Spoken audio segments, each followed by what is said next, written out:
back, relax, and maybe get yourself a snack. Me and you gonna have a little chat about books. Hey guys, so I'm here to review my first 5-star fiction book of 2024 that I read and which I loved. So let's dive straight into the review. This book is one that I have had on my TBR for a while. I've read previous books by this author, and so I was hopeful that I would enjoy this new series.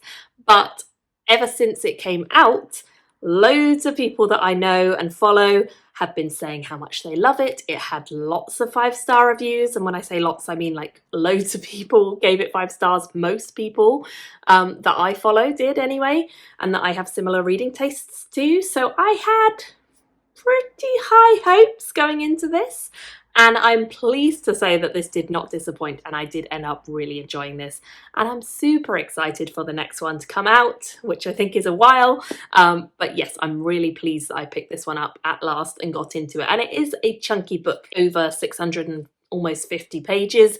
But with that being said, it didn't actually take me too long to read, all things considered, and I audiobooked it, so I would say the audiobook was good fun and the narration was good. This story definitely has some really truly wonderful moments in it. Not only are there lots of surprises, both with the characters and with the plot, but I would say there's also lots of really refreshing moments that happen in this book, moments of thought and clarity and planning. The main character, because he's not a farm boy who's plucked from obscurity, he's actually a character who grew up with intention of becoming a prince, but ended up not doing that for various reasons and the politics of the world.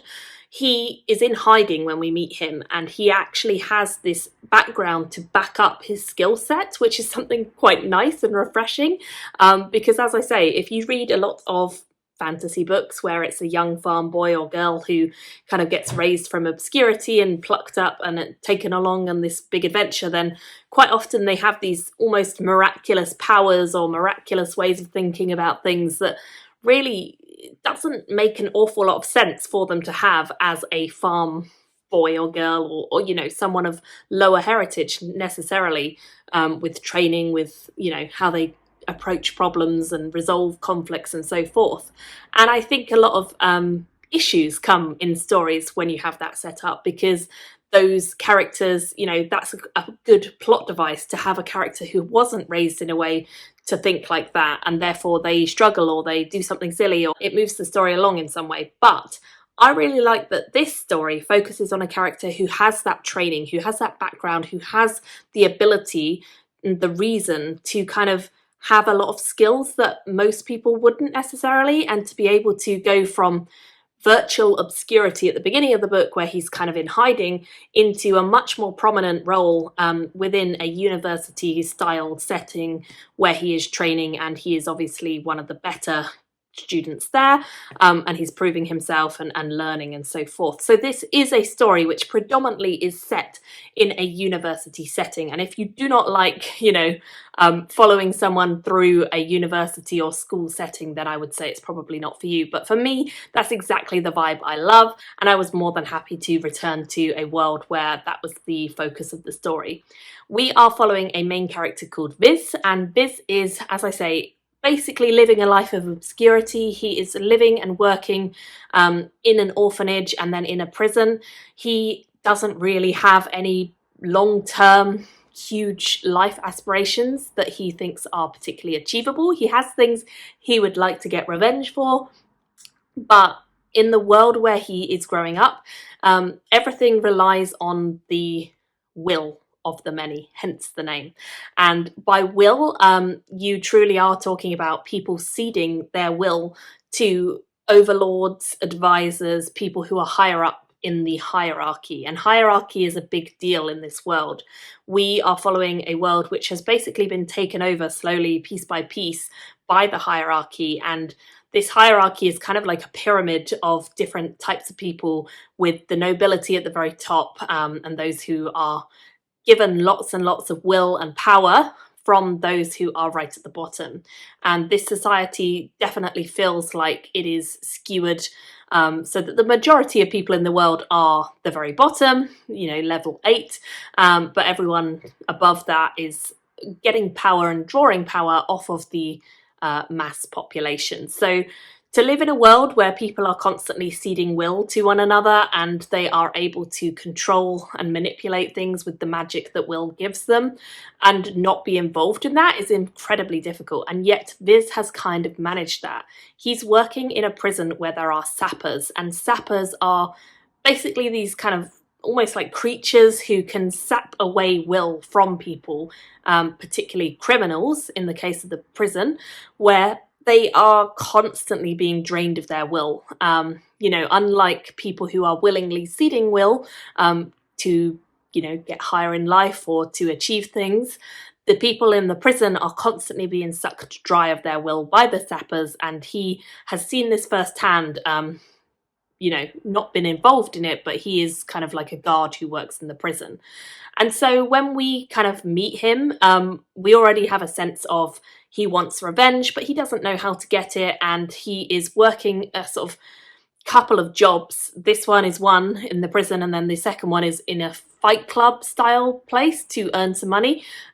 He's just really trying to exist in a system that doesn't have a space for someone like him, someone who doesn't want to cede will, someone who doesn't want to become a part of that system or rely on that system.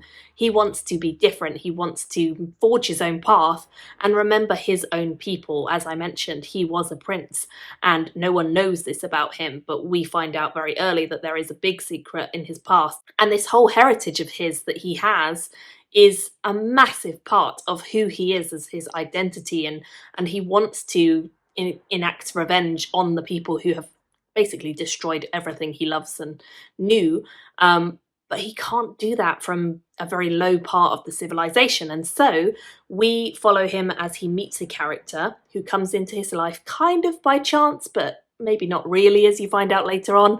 And this character kind of offers him a way out. It offers him a chance to attend a university with, special missions, shall we say. And when he goes there, he will be able to sort of raise himself up through the ranks. He will be able to gain notoriety, gain respect, and eventually gain will and gain places within the hierarchy, which will allow him eventually to enact revenge. However, the beneficiary doesn't really know about this. To them, he just seems like a good candidate. He seems like someone off radar who might fit the bill for what they want. And what they want is an investigation into suspicious circumstances at the university which have been taking place. Now, all of this sounds fairly heavy and complicated, and I think it kind of is.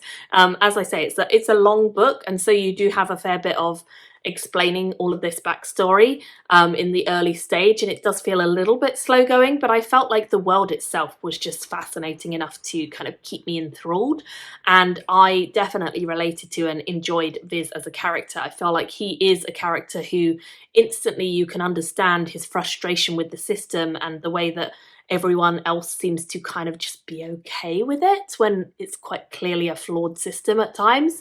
And when he does go to the university and we follow him there, I think that the setup that they have there, where he's not, he is a very competent and skilled individual, and they recognise that, but he's not given an easy path necessarily. He still has obstacles in his way to overcome, and he still has things that he needs to investigate, find out, discover, because he's not been brought up with this intention of him going to this university. He was brought up in a different land, far away.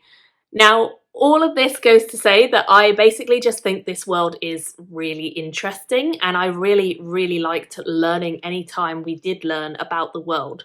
We do have quite a big sort of training montage scene, I suppose you could say, where our main character is, before he goes to the university, kind of at home learning and training.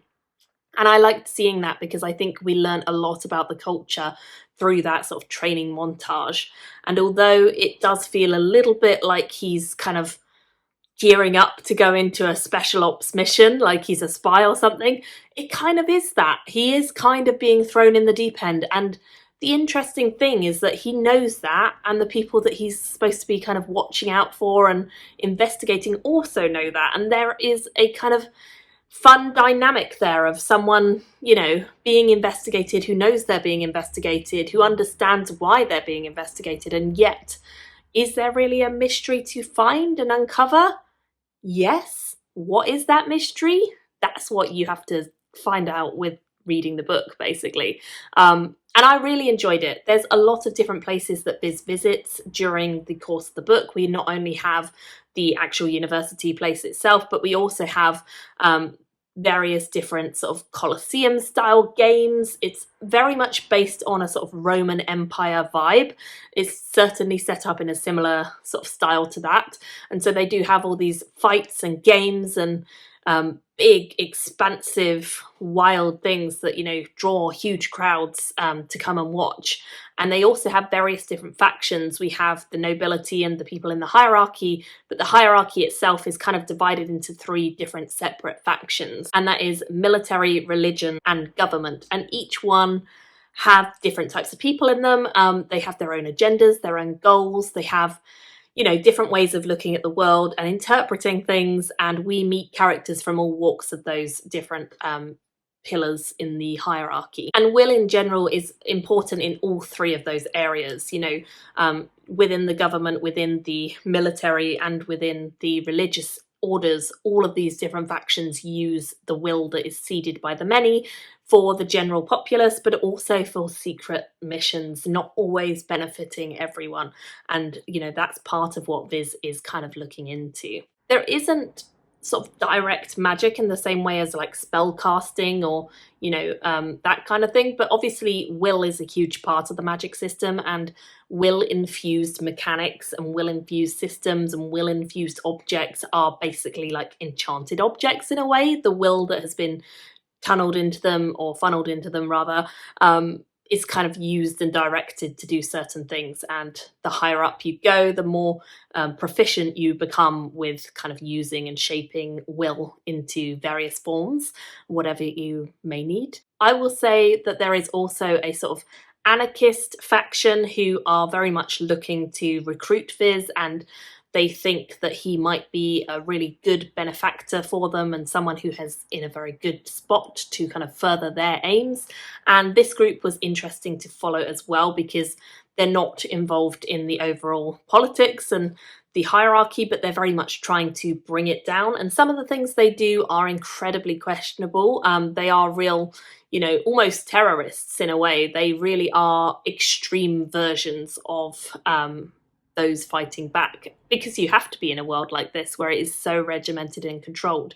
And so seeing them and seeing their interactions with Viz in particular, I found that really fascinating, to see how he reacted in those situations, especially being from a background that had kind of taught him about, you know, people trying to manipulate him and trying to recruit him, you know, get him on side, that kind of thing. So it was nice to see him not just accept what people said and not just accept that he should or shouldn't do things, but actually to consider his own viewpoints and his own reasons and what really would get him to his goal, and also help with some of the people around him. I also think there are some really nice friendship bonds that are found throughout this story. Viz really comes from a place where he doesn't have a lot of friends to begin with. He's very much a loner and he's kind of just trying to exist. But by the end of the book, he's certainly formed a lot of friendships and relationships which feel very meaningful to him, and a lot of the side characters came across as very realistic, came across as very individual, and you know, I felt like they really were developed for side characters. Because of the length of this book, you kind of get the ability to really flesh out your characters, and I think the author did that really well. In particular, I'd say he has like 2 really good friends who he makes, unlikely friends, but good friends all the same, who I really enjoyed seeing him interact with and learn and develop from, because they both have something to offer him. They both have something to teach him about himself or about the system or about, you know, what he needs to know at the right time. And I just felt like their interactions and their friendship felt very organic, even though it is an unlikely one.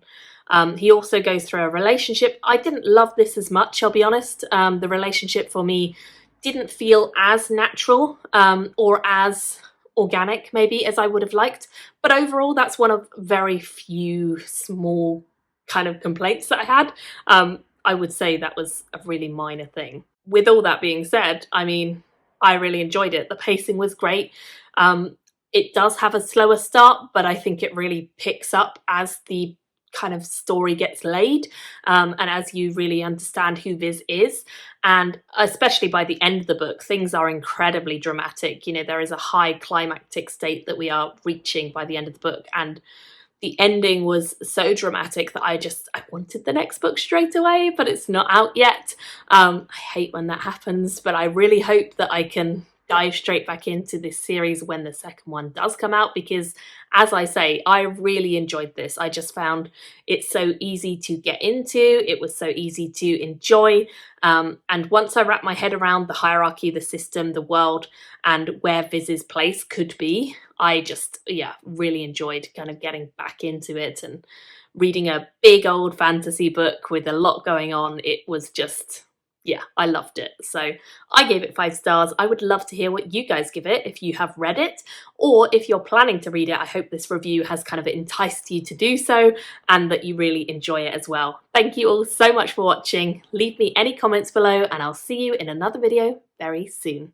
Bye everyone. Thank you for watching my video today.